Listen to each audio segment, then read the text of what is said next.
ఎంతకాలం మనం ఎంతకాలం భూమి మీద ఉన్నా దేవునికి ఇష్టం విశ్వాసము ద్వారా యేసుక్రీస్తును దేవునిగా విశ్వసించకపోతే మనం దేవుని పిల్లలు కాదంతే.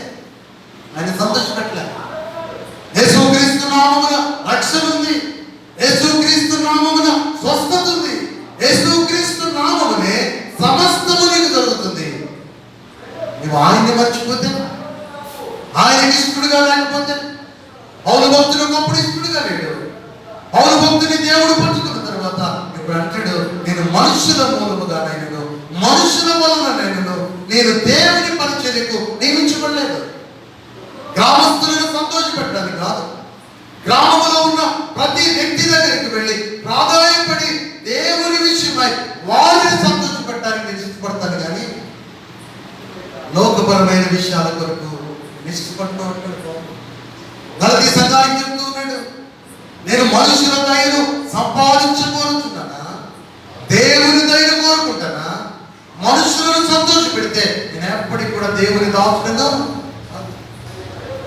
రాత్రి దేవుని సంతోష పెట్టాలంటే మనం కలిగి ఉండవలసింది మొదటిది చెప్పండి, విశ్వాసం. లూకాసు వార్త 15వ అధ్యాయం 10వ వచనం. దేవునికి ఎప్పుడు సంతోషం. లూకాసు వార్త 15వ అధ్యాయము 10వ వచనం. లూకాసు వార్త 15వ అధ్యాయము 10వ వచనం. అటువలే మారు మనసు పొందు ఒక పాపి విషయమై దేవుని దూతల ఎదుట సంతోషము కలుగునని మీతో నిశ్చయముగా మీతో చెప్తున్నాను. ఇప్పుడు దేవునికి ఎప్పుడు సంతోషం అంటే మారు మనసు పొందు ఒక్క పాపి విషయమై ఆయనకు సంతోషం. వాక్యం వ్యర్థంగా ఏం పోదు. దేవుడు తన ప్రణాళిక చొప్పున ఎవరిని ఆ సువార్త మోడలోకి తేవాలో వాళ్ళని తెచ్చుకుంటూనే ఉంటాడు. ఇంతమంది వస్తామని చెప్పలేం, చర్చి నిండిపోవాలని చెప్పలేం, లేకపోతే చర్చి నిండా జనం వచ్చి ఏమేమో చేయాలని చెప్పలేం. ఏమన్నారంట, మారు మనసు పొందిన ఒక్క పాపి ఉంటే ఆయనకి సంతోషం. రాత్రికాల సమయం వాక్యం ఇచ్చిన నా ప్రియ దేవుని శ్రీకమ దేవుని బిడ్డ, నువ్వు సంతోషం కలుగజేసే వ్యక్తిగా భూమి మీద ఉన్నావు. నిన్నటి దినం వాతావరణంలో మార్పు జరిగింది. ఒక్క చినుకు వర్షం కూడా పడలేదు. మా బంధువులు నర్టిస్పేటలో డబ్బులు పెట్టారు. పొలంలో గేదెలు మేపుకుంటూ ఉండగా ఆ పిడుగు ఆమెను తాకినప్పుడు ఇక్కడికి చనిపోయాను. గడిచిన రాత్రి నేను 12 గంటల 11-12 మధ్యలో ప్రార్థనలో ఉన్నప్పుడు ఆమె మరణం నాకు జ్ఞాపకం వస్తుంది. ప్రార్థన నరుడు క్షణమందులమే, నరుడు జీవం ఏ పాటిది. ఆమె కంటే మన వయసులో పెద్దవాళ్ళం, చాలా చిన్నది, చాలా చిన్నది, 30 సంవత్సరాల వయసు. దేవుని చిత్తములు ఆమె దినములు దైవ గ్రంథములు చెప్పినట్లుగా నియమింపబడిన దినములు ముగించబడ్డాయి. ఎవ్వరమేమి చేయలేకపోయాడు. ఉదయం ఆగ్రహానికి వెళ్ళినప్పుడు భర్త ఏడుస్తుండగా ప్రార్థన చేశాను, అంతే, ఏమి చేయలేదు. ఎందుకు ఈ మాటలు మనం జ్ఞాపకం చేసుకుంటున్నాం? దేవునికి ఎప్పుడు సంతోషం, గుర్తుపెట్టుకో. ఒకవేళ నువ్వు మందిరంలోనికి రాలేకపోయినా బయట దేవుని వాక్యం వింటే నిన్ను బట్టి దేవుడు సంతోషిస్తున్నాడు. యేసుక్రీస్తును నీవు రక్షకుడిగా కలిగి ఉన్నావా? మారు మనసు పొందేవా? ఆత్మ సంబంధమైన విషయమై నీటి బాప్తీసం పొందేవా? బైబిల్లో ఉన్న పదాలు ఇవి. మారు మనసు, బాప్తీసం, రక్షణ, ఈ పదములు తప్ప ఏ పదములు కూడా పనికిరావు బైబిల్ ఉంది. ఒకవేళ మనం సొంతగా పెట్టుకుంటే అవన్నీ వ్యర్థమే. బైబిల్ చెప్తుంది. రాత్రికాల సమయం పౌరంటుడు, నేను మనుషులను సంతోషపెడితే నేను క్రీస్తు దాసులను. హానోకు బ్రతికున్నప్పుడు దేవునిని సంతోషపెట్టాడు కనుక దేవునితో అలా వెళ్ళిపోయాడండి, నడిచి వెళ్ళిపోయాడు. హానోకు మరణించిన మరణం రుచి చూడని వాడిలో హానోకు బైబిల్లో ఉన్నాడు. మనం కూడా ఒకవేళ ప్రభు రాత్రి వస్తే మరణం రుచి చూడ, ఒకవేళ ప్రభు రాక ఆలస్యమై మరణము రుచి చూస్తే నువ్వు మారు మనసు పొందే మరణము నుండి జీవములోనికి దాటింపజేసి ఆయన సంతోషిస్తాడు. నేను వచ్చి బ్రతికుండగానే జరగాలి. ఉదయం నేను అక్కడికి వెళ్ళినప్పుడు మొన్న నెలలో మొన్న వారంలో బల్ల ఆరాధనలో ఉండి బల్ల తీసుకుంది. అంత ధన్యత. దేవుని సహవాసములో ఉంది.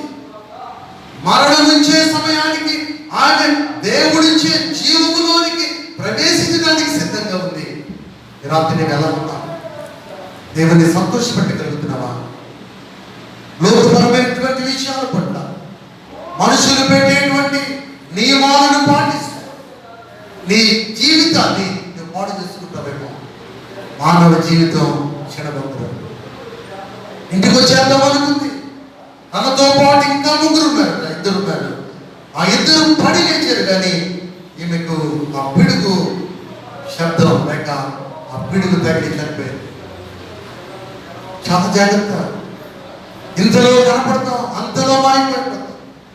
గడిచిన రాత్రి మోకరించి ప్రార్థన చేస్తుంటే ప్రభు దగ్గర నన్ను నేను దర్శన చేసుకున్నాయా, మరణం ఎంత ఘోరంగా అయితే ఆ మరణం వెనుక దాచి ఉంచిన జీవం గొప్పది. ఆ జీవము కొరకనే కదయ్యా 2020 సంవత్సరాల క్రితం నా కొరకు మా కొరకు ప్రాణం పెట్టావు. తండ్రి అయిన దేవుడు ఆ సమాధిలో నుండి లేపగలిగినటువంటి శక్తి కలిగిన దేవుడు. అంత గొప్ప దేవుడు. ఆ దేవుడి రాత్రిలో సంతోషపెట్టాడు. దేవుని సంతోషపెట్టాలంటే నీకు కలిగి ఉండవలసింది మొదటిది విశ్వాసం. విశ్వాసం లేకుండా దేవునికి ఎవరు కూడా ఇష్టంగా, దేవుని ఎవరు చూడలేదు. ప్రభువును ఎలా నమ్ముకోవాలి అంటే నువ్వు విశ్వాసము ద్వారానే. యేసు ప్రభు ఫోటోకు చూసి దేవుడిని నమ్ముతున్నావేమో. ఒకవేళ నీ సినిమాని కాదు, బైబిల్లో యేసు ప్రభు ఫోటో లేదు. ఒకవేళ సిలువను చూసి ఆ సిలువ బైబిల్లో లేదు. యేసు ప్రభువును శరీరధారిగా భూమి మీద వచ్చాడంతే. యేసు ప్రభువు సిలువ మరణం పొందాడంతే. ఆయన నీ పాపముల నిమిత్తం శ్రమ పడాడు, సమాధి చేయబడ్డాడు, చనిపోయి తిరిగి లేపడ్డాడు. ఇది నమ్మాలంటే. నమ్మనంటే కుదరదు. నమ్మాలంటే బులంటిగా నువ్వు నమ్మాలి. ఎన్నో విషయాలు చూడకుండా నమ్ముతున్నావు కదా. ఈ బైబిల్ నువ్వు నమ్మలేకపోతున్నావు అంటే, ఈ బైబిల్ మీద నీకు విశ్వాసం ఉండటం లేదు అంటే చాలా జాగ్రత్త. ఈ బైబిల్ కొన్ని వేల సంవత్సరాల క్రితం పరిశుద్ధాత్మ దేవుడు భూమి మీద ఉన్న మానవునికి సత్యం తెలియజేయడానికి ఇచ్చిన గ్రంథం. ఈ గ్రంథంలో ఉన్న ప్రతి మాట కూడా నెరవేరుతూనే ఉంది. రాత్రి ప్రభువును సంతోష పెట్టాలంటే మొదటిది నీవు కలిగి ఉండవలసింది విశ్వాసం. రెండవది చూద్దాం. ఎబ్రీయులకు రాసిన పత్రిక 13వ అధ్యాయం 17, 16 వచనాలు చదువుకుందాం. ఎబ్రీయులకు రాసిన పత్రిక 13వ అధ్యాయం 17, 16 వచనాలు. కాబట్టి ఆయన ద్వారా మనము దేవునికి ఎల్లప్పుడూ స్తుతియాగము చేయుదుము, అనగా ఆయన నామమును ఒప్పుకొనుచు జిహ్వ ఫలము అర్పించుదుము. ఉపకార ధర్మమును చేయ మరచిపోకుడి. అట్టి యాగములు దేవునికి ఇష్టమైనవి. అట్టి యాగములు దేవునికి ఇష్టమైనవి. ఇప్పుడు రెండవది ఏమిటి అంటే, ఆధ్యాత్మికంగా ప్రభువును సంతోష పెట్టాలంటే మనం కలిగి ఉండవలసిన రెండవది మన క్రియలు దేవునికి ఇష్టంగా మార్చబడాలి. మనం చేసే పనులన్నీ కూడా ఇష్టంగా మార్చబడాలి. దేవుని వాక్యములో చెప్తూ ఉన్నాడు, ఉపకార ధర్మమును చేయ మర్చిపోవద్దు. అట్టి యాగములు దేవునికి ఇష్టం. దేవుడు మన పట్ల సంతోషించాలంటే మొదటిది మనం విశ్వాసం కలిగి ఉండాలి దేవుని పట్ల. రెండవది ఆయనకి ఇష్టమైన పనులు చేయాలి. దేవుని సహవాసంలో మనకున్నాం. చాలా మంది శరీర రీతిగా ఎదుగుతూ ఉంటారు. వృద్ధాప్యం వచ్చినప్పటికీ కూడా వారిలో ఎటువంటి మార్పు కనపడదు. వృద్ధాప్యంలో ఉన్నారు అంటే వృద్ధులు ఇంటిలో మార్గదర్శకులుగా ఉండాలి. వారి మాటలు, వారి క్రియలు, వారి పద్ధతులు వారి వెనుక పుట్టిన వారు చూసి నేర్చుకోవాలి. తల్లిదండ్రులు పిల్లల ముందు ఏమి చేస్తామో అవే పిల్లలు చేస్తారు. దైవ క్రమంలో దేవునికి ఏమి ఇష్టం అంటే మంచి పనులు. చాలా మంది వృద్ధాప్యంలో శరీర సంబంధమైనటువంటి వయస్సు పెరిగింది కానీ ఆధ్యాత్మిక పరిపక్వతలోనికి రావట్లేదు. చాలా మంది వృద్ధాప్యంలోకి వచ్చిన తర్వాత యేసును దేవునిగా తెలుసుకోలేదు, ఆధ్యాత్మికంగా ప్రభువు ఇచ్చే ఉచిత రక్షణ పొందలేదు. మరి వ్యర్థముగా కాలయాపన చేస్తారు. ఏం చేస్తున్నారండి? వృద్ధాప్యంలో అంటే పిల్లలతో సంతోషిస్తున్నా, సినిమాలు చూస్తున్నా, ఎప్పుడు టీవీలో వార్తలు పెట్టుకుంటా, అప్పుడప్పుడు టీవీలో వచ్చే వాక్యం చూస్తున్నా. వృద్ధాప్యంలోనికి వచ్చిన తర్వాత నీ జీవిత విధానము మార్పు చెందాలంటే నీ వెనుక నీ గృహములో పుట్టినటువంటి ప్రతి వారు నిన్ను చూచి మా తాతయ్య, మా నాయనమ్మ, మా అమ్మమ్మ, లేకపోతే నీవు కలిగినటువంటి ఏ రక్త సంబంధమైన దానిని బట్టి నువ్వు మాదిరిగా కనపడాలి.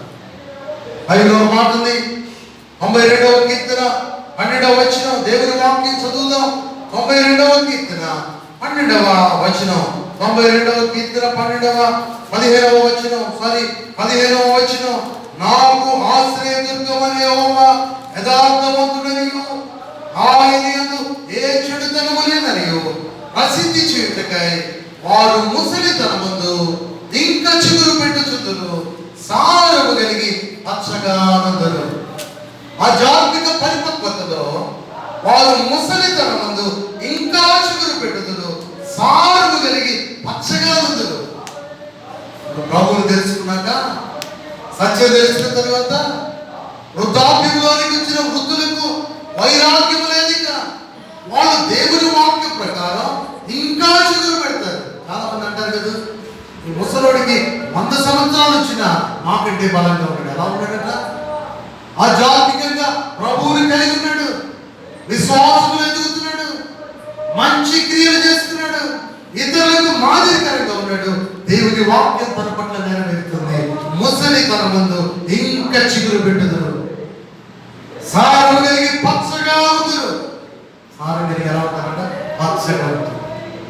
మన గ్రామాలలో, పట్టణాలలో, మన ఇంటిలో ప్రత్యేకత వృద్ధులుగా ఉన్నవారు మాదిరిగా ఉండాలి. నీ ఆధ్యాత్మిక పరిపక్వతను బట్టి నీ గ్రామంలో, నీ కుటుంబంలో, నీ ఇంటిలో నువ్వు మాదిరికరముగా ఉన్నవా లేదా ఈ రాత్రి పరిశీలన చేసుకోవాల్సిన వారమై ఉన్నాం. పౌలు భక్తుడు బైబిల్లో 16 పత్రికలు రాశాడు. ఈ 16 పత్రికలు మారు మనసు పొందిన తొలి దినాలలో ఒక రకంగా రాశాడు. వృద్ధాప్యంలోనికి వచ్చే సమయానికి వృద్ధాప్యంలో ఉండవలసిన విధానం అంతా కూడా పౌలు భక్తుడు చెప్పాడు.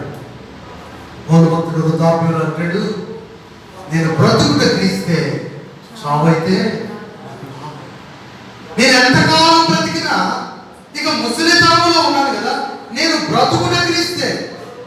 ఈ మాట వినేటప్పుడు చాలా మంది అంటారు, నేను కుర్రోడు అంటే ఇంకా మాకు యేసుక్రీస్తు అవసరం లేదు. ఎవరుడా ఈ రాత్రి దేవుడు నీ ప్రాణాన్ని అడుగుతున్నాడు. ఒకవేళ మనం ఏమైపోతామో, ఈరోజు మనది, రేపు మనది కాదు.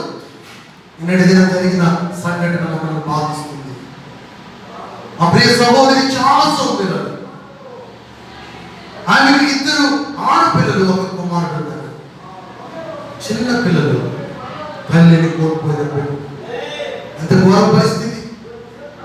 నేటి దినాలలో సంతోషంగా కుటుంబంలో ఉంటూ భర్తను బట్టి భార్య, భార్యను బట్టి భర్త, తల్లిదండ్రులు పిల్లలను బట్టి తల్లిదండ్రులు సంతోషిస్తూ సాగిపోతున్నారు అనుకుంటున్నాం. మన కుటుంబాలు ఇంట్లోకి మాకు వస్తున్నా. నా భార్యకు, నా పిల్లలకు నేను ఒకరోజు కుటుంబ ప్రాంతంలో చూస్తున్నాను. ఒక భక్తుడు బైబిల్లో ఉన్నాడు. ఆ భక్తుడు దేవునికి వ్యతిరేకంగా ఉన్నప్పుడు నేల నెరవేర్చి చనిపోయాడు. ఆ పిల్లలకు తండ్రి లేడు. ఆ పిల్లలు అంటారు, నీ బలిపీఠమునంతా పిచ్చుకలకు నివాసం జరుగుతుంది. తల్లిదండ్రులను కోల్పోయినటువంటి బిడ్డలు లోకంలో అనేక మంది ఉన్నారు. ఇది కొత్త కాదు. మనకు ప్రియమైన వారిని కోల్పోయిన కుటుంబాలలో అనేక వ్యక్తులు ఉన్నారు. కొత్త కాదు. అయితే నువ్వు బ్రతికుండగా ప్రభువును సంతోషపెట్టకపోతే ఇదంతా నీ మాట గడిచిన జీవితమే. ప్రస్తుత కాల అనుభవంలో నీవు చిగురు పెట్టాలంటే, నీవు సారం కలిగి ఉండాలంటే, నువ్వు కలిగి ఉండవలసింది ఏంటంటే ఉపకార కర్మలను చేయాలి. ప్రభువును సంతోష పెట్టాలంటే మొదటిది మనం కలిగి ఉండవలసింది చెప్పండి, విశ్వాసం. రెండవది దేవునికి ఇష్టమైన మంచి క్రియలు మనం చేయాలి. మూడవది నేను జ్ఞాపకం చేసుకుంటూ వెళ్తాను. మత్తయి సువార్త 3వ అధ్యాయము 17వ వచనం. మత్తయి సువార్త 3వ అధ్యాయం 17వ వచనం. మరియు ఇదిగో ఈయన నా ప్రియ కుమారుడు, ఈయన యందు నేను ఆనందించుచున్నాను అని ఒక శబ్దము ఆకాశము నుండి వచ్చిన. మూడవది ఆయన మన పట్ల ఇష్టం కలిగి ఉండాలంటే ఆయన చిత్తమును నెరవేర్చుట ఆయనకి ఇష్టం. ఆయన చిత్తం మనము నెరవేర్చడం ఆయనకి ఇష్టం. యేసు ప్రభువు శరీరధారిగా వచ్చి బాప్తిసం ఇచ్చి యోహాను చేత బాప్తిసం పొంది అప్పుడు ఆత్మ పావులు వలె దిగి వచ్చినప్పుడు అక్కడ ఒక శబ్దం వినపడుతుంది, ఇదిగో ఈయన నా ప్రియ కుమారుడు, నేను ఈయన యందు ఆనందించుతున్నాను.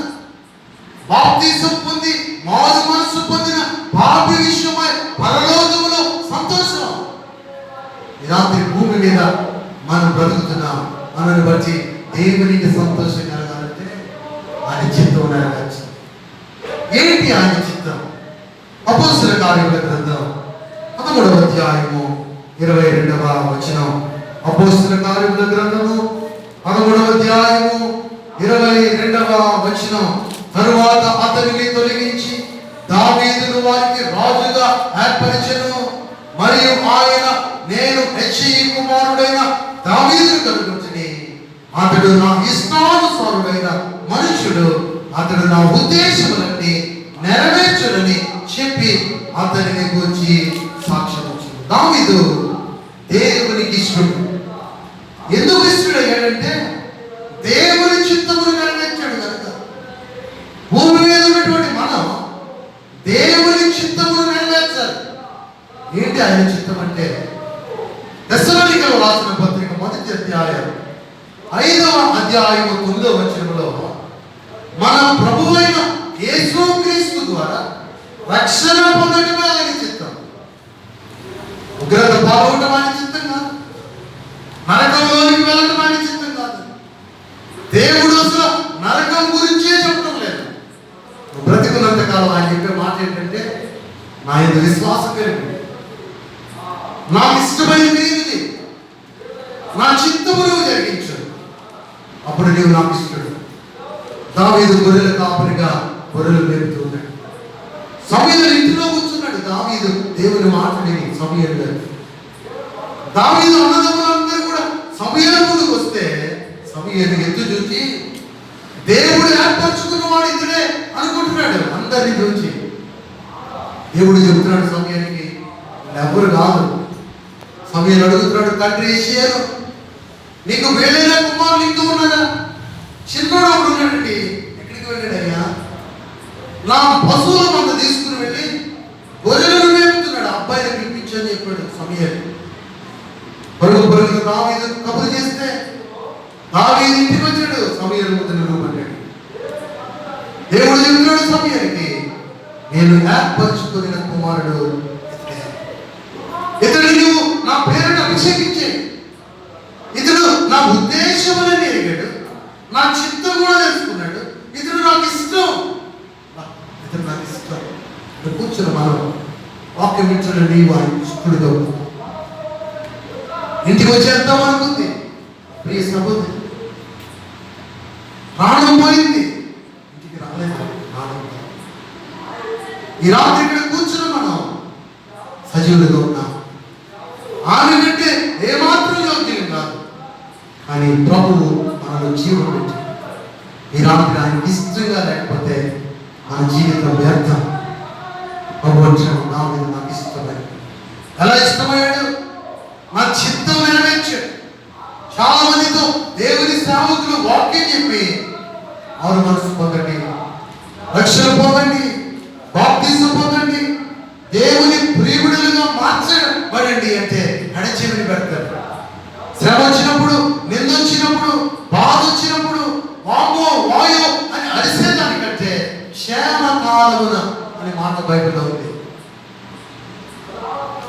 2003వ సంవత్సరంలో హైదరాబాద్ నారాయణ కూడా తెలుగు బ్యాప్టిస్ట్ చర్చిలో దేవుని వాక్యం వినగా ఆయన వాక్యం చేత చిన్ననాటి నుండి దేవుని క్రమంలో నడిపించబడుతుంది. ఆ దినం దేవుని వాక్యానికి దూరంగా బాప్తిసం పొందుతున్న దేవుడు నా జీవితం దేవుని నామములో ముందుకు సాగుతూ ఉండగా ఒక మంచి ఉద్యోగం చేస్తూ దేవుని పరిచయంలో స్థిరపడదామని దేవుని పిలుపుని నిరంతరం చేసి ముందుకు సాగుతున్న దీని నామకుడు నేను.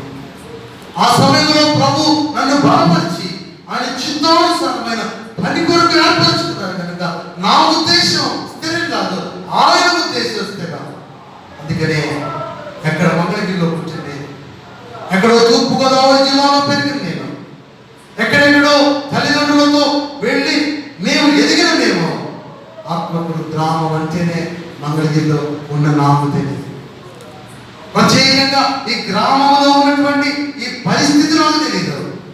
నిజం, దేవుని చిత్తం. హేళన చేయబడిన ఈ మాటలు బట్టి నీవు వేరొక అర్థం తీసుకుని అర్థం చేసుకున్నా దేవుడు మాట్లాడుతున్న ప్రతి మాట గొప్పది.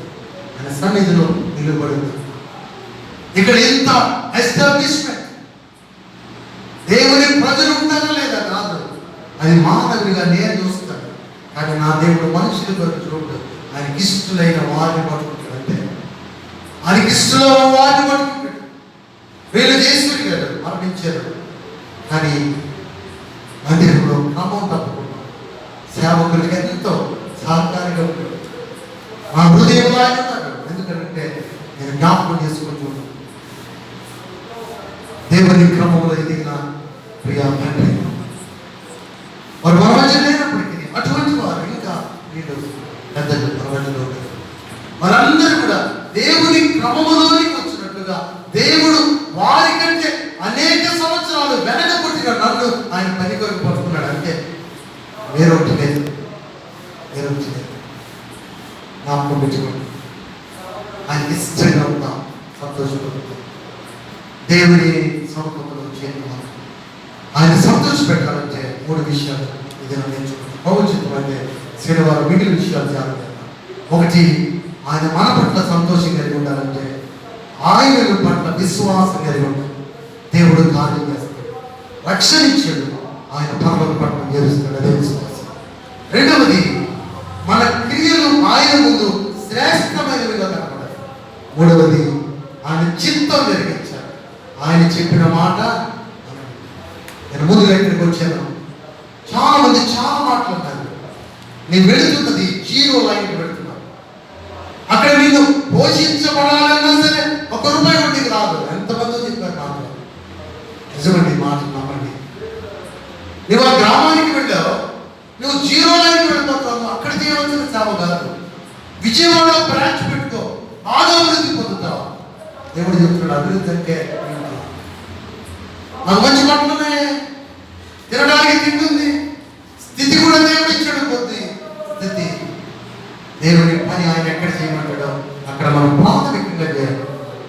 నేను ఆయన మాట విన్నాను కనుక దేవుడు నన్ను వాడుకుంటున్నాడు. అనేక చోట్ల నా ముందు ఇక్కడ 2-3 ఉన్నప్పటికీ నేను వేల మందికి సువార్త చెప్పే ఆధిక్యత దేవుడు ఇచ్చాడు. గొప్పతనం కాదు, ఆయన చిత్తానికి మనం లోబడాలి. ఆ మాట ధ్యానం చేస్తుంది.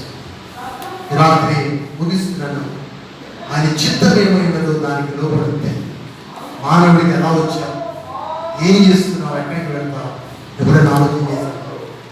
ఎక్కడి నుండి వచ్చావు, ఎక్కడికి వెళ్తావు, ఏం చేస్తున్నావు, భూమి మీద ప్రభుకి ఇష్టంగా ఉన్నావా?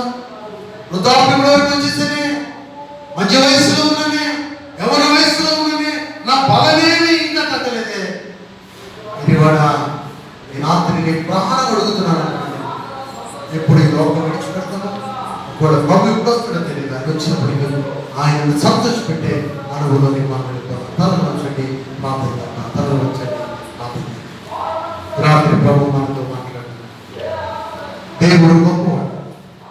ఆయనకి ఎప్పుడు సంతోషం అంటే మారు మనసు పొందిన ఒక పాపి విషయమై సంతోషం. ఈ రాత్రి నిన్ను బట్టి ఆయనకి సంతోషపడ్డావు. మారు మనసు పొందావా? ఆద రోద జీవితం కలిగి ఉన్నావా? ఈ రాత్రి ప్రభువుని ఆయన ప్రణాళిక నీ పట్ల నెరవేర్చలేదు. ఆయనకి సంతోషం కలుగు చేస్తే దేవుడు నిన్ను దీవిస్తాడమ్మా. దేవుడు నిన్ను దీవిస్తాడు.